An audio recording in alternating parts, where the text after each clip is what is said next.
বন্ধুরা, good morning. সবাই কেমন আছো? আশা করি সবাই ভালো আছো, আমিও ভালো আছি।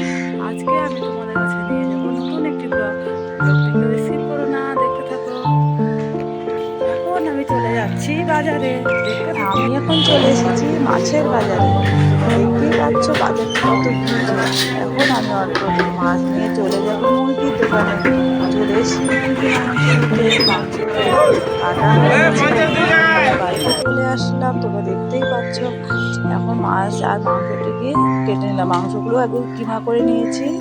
এখন মাছ ভেজে এখন দেখতে পাচ্ছ আমি মশলা কষিয়ে নিলাম মাছের জন্য, আলু আর এখন মাছের জন্য রেডি। এখন আমি মাছগুলো দিয়ে দেবো।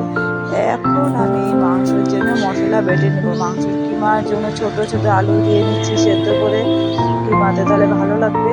তোমরা দেখতেই পাচ্ছ এই যে ছোট আলু, সেদ্ধ করা আলু। এখন আমি মাংসটিকে মেখে নিচ্ছি।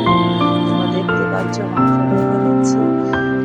মাংসটি মেখে নিয়ে এখন আমি চলে আসলাম মাংস বসিয়ে বিছনাটা গুছাতে। বিছনাটা যে অবস্থা করেছে ছেলেরা, ততক্ষণে মাংস আমার রেডি। দেখো নাও, মাংসের কিমা, চিকেনের কিমা।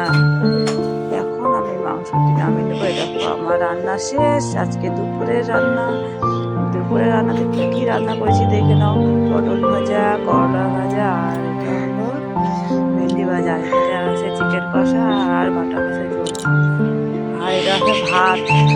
তোমরা দেখতে পাচ্ছ। ভিডিওটি যদি ভালো লাগে একবার লাইক আর সাবস্ক্রাইব করে দিলো। Bye all friend.